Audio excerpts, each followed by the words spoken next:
They told me they were too tired. Long drive, Elena. Your mom's back's been acting up. We'll be cheering from home, sweetie. That's what Dad said when I called to confirm the seat count. Then, Mom chimed in, trying to sound apologetic. It's been an exhausting month, Elena, Mom said. Your father's drowning in reports. I've got 3 listings going live this weekend. We're just completely drained.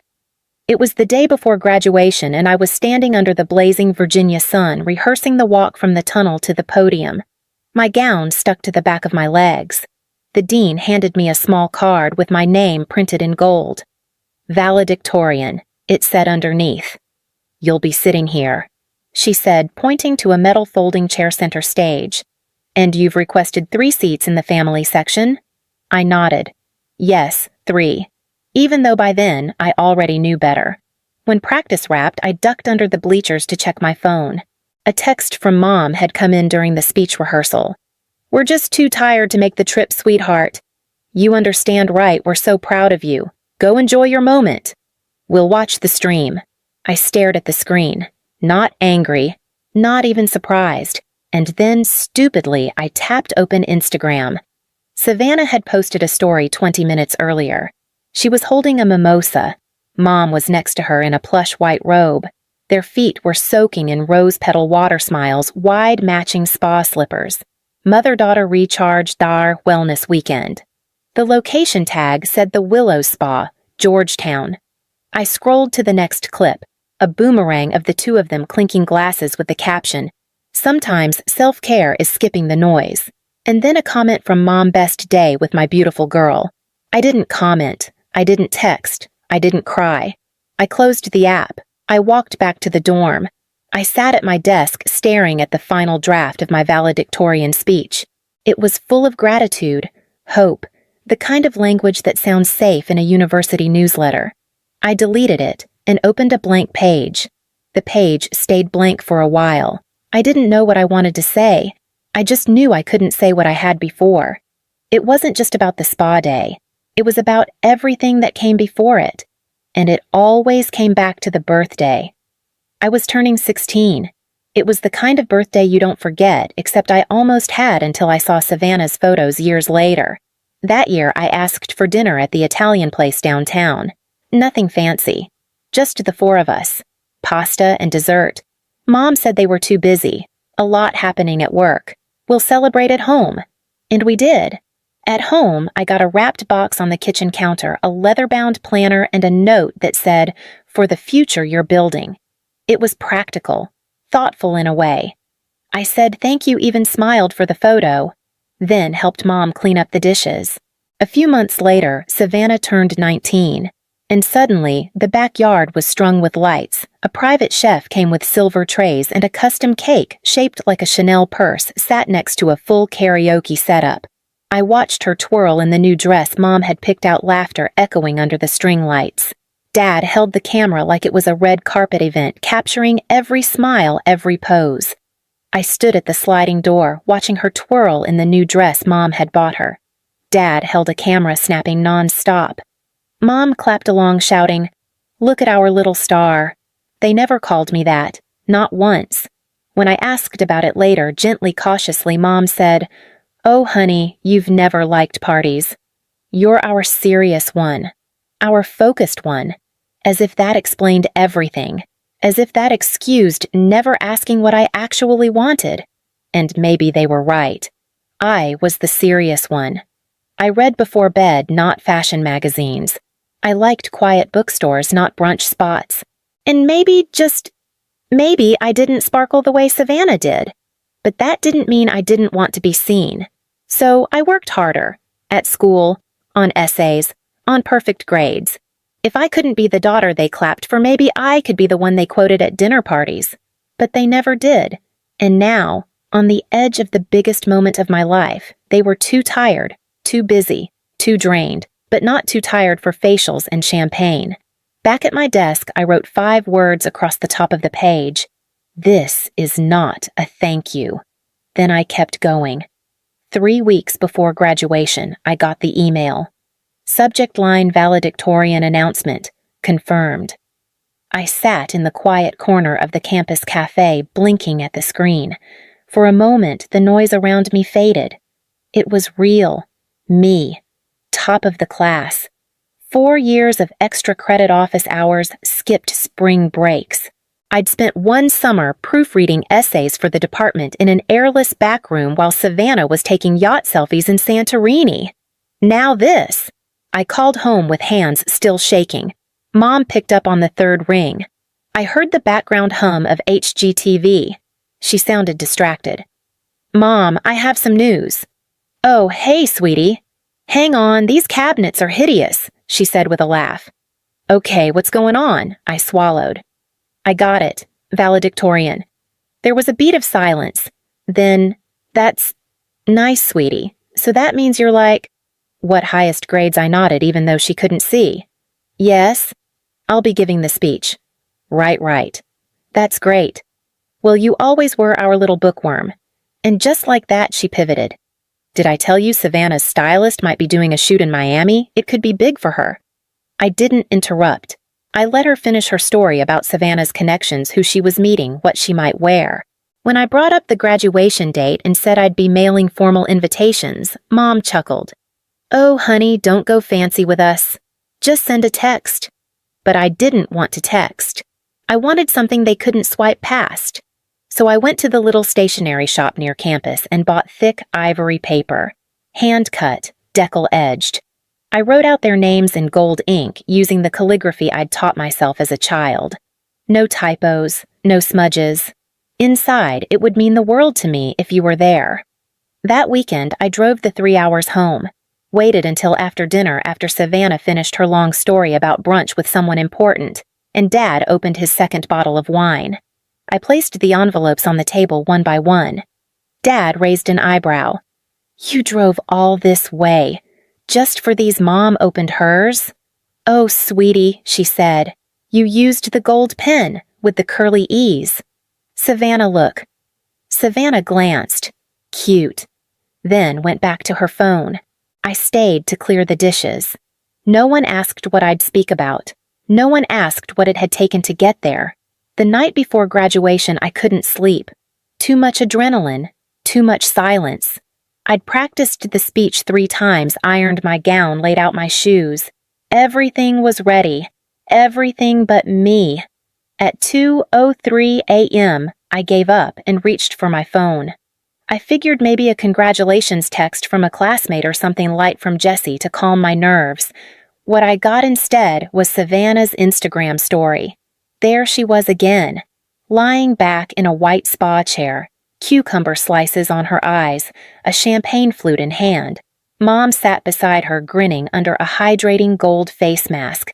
Their robes read, "The Willows Spa, VIP Suite." I tapped for the next clip. They were sipping wine and giggling. The caption floated above them, "Self-care before summer chaos." Another tap. A photo this time. Savannah smiling with her head on Mom's shoulder. "Best day with my star girl," Mom had written in the comments. Not "so proud of Elena." Not "wish we could be there tomorrow." Not even a mention that I existed. Just spa steam and curated joy. I sat frozen in the dark, phone still glowing in my hand. I hadn't said anything when they bailed. I hadn't said anything when they shrugged off the invitation. But this was the part that cracked something loose. My fingers trembled as I opened our message thread. "Me saw your stories. Thought Mom and Dad were too tired to travel." Savannah replied 10 minutes later. "Don't be sensitive. This was planned weeks ago. You'll be fine." 3 sentences. That was the sum total of their explanation.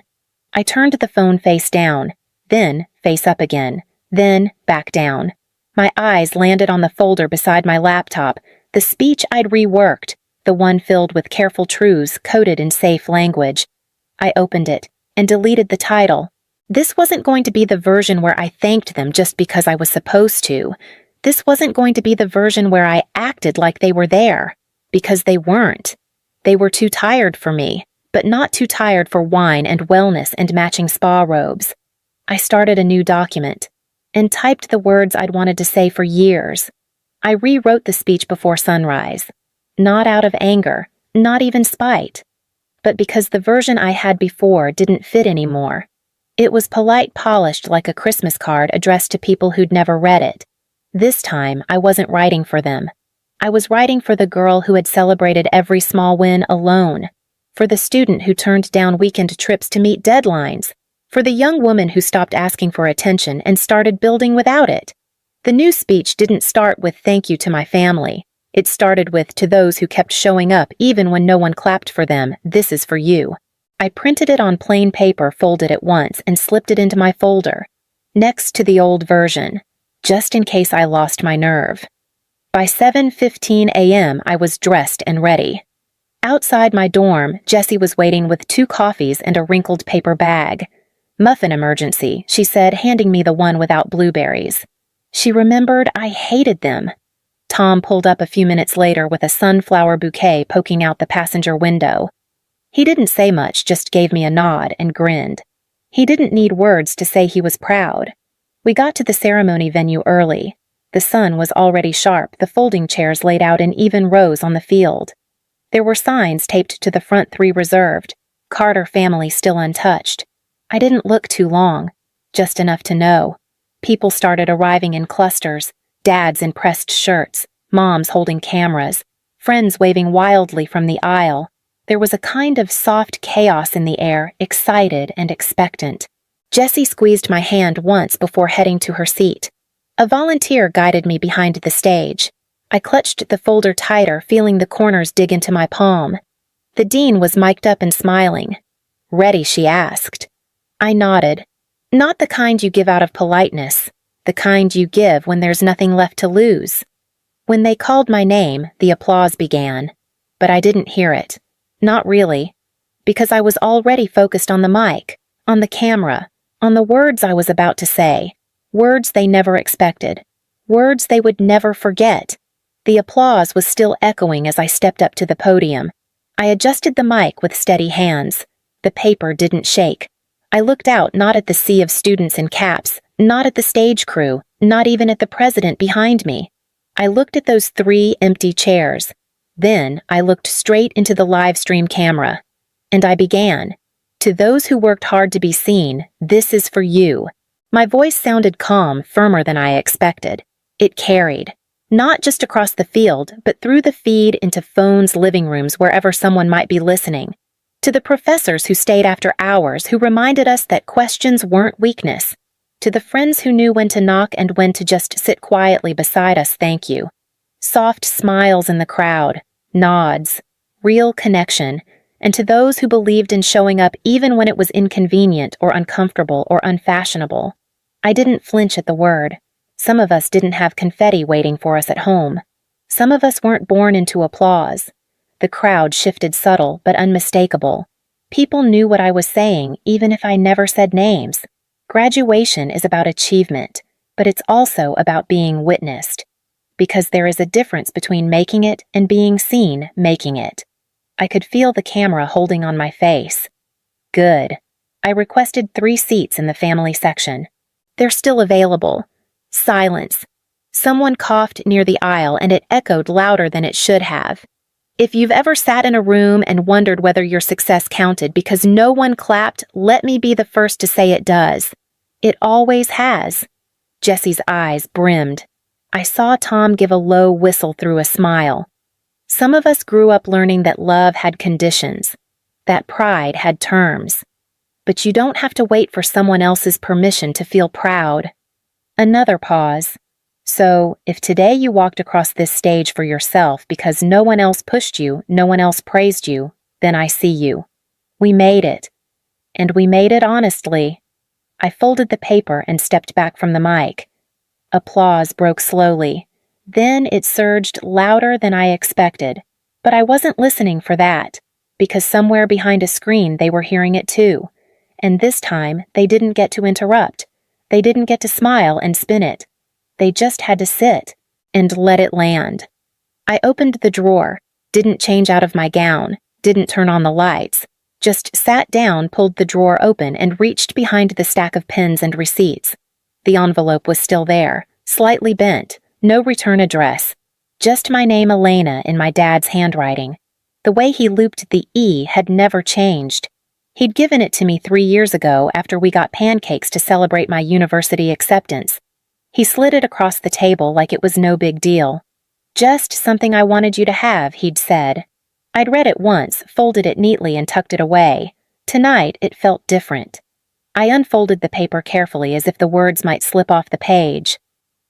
Elena, you always carry more than you let on. I see it. I hope you never forget that your quiet strength is still strength. You've earned everything coming to you. No matter where you go, don't let anyone make you small to feel seen. You already are. Love, Dad. That was it. No long speech, no instructions, just a note from a father who at some point had seen me, really seen me, before the dinners I wasn't invited to, before Savannah's spa weekends became family events, before I started shrinking myself just to keep peace. I held the letter like something fragile, like it might turn to dust if I breathed too hard. It had never been read aloud at a family dinner, never been framed in the hallway. No one had ever asked to see it again, but it existed. My phone buzzed on the desk, a message from Mom. We watched the stream. Your speech was, well, unexpected, but powerful. Call us when you get a moment, okay? And another from Savannah. Congrats, valedictorian. I didn't know you were feeling all that. Don't be so dramatic next time. I didn't reply. Didn't open Instagram the next morning when Savannah posted another photo, her in a robe, again captioned, True peace is choosing who deserves your energy.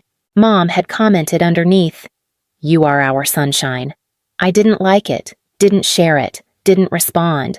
Because I had something they never posted, didn't remember, didn't value enough to hold on to. But I did. And sometimes the things they don't frame are the ones you carry with you longest. 3 weeks later, I moved to D.C.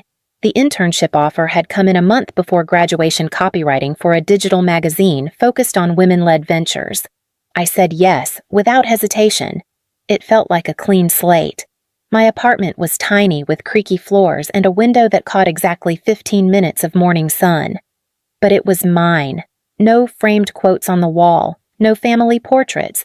Just quiet space to figure out what I wanted to write and who I was when no one was grading me. I didn't call my parents, not out of spite, but because I didn't feel the pull to anymore. That thread had loosened. Savannah texted once, just one message the night before I left for D.C. I kept thinking about that speech. You were brave. I stared at it for a long time. There was no sorry.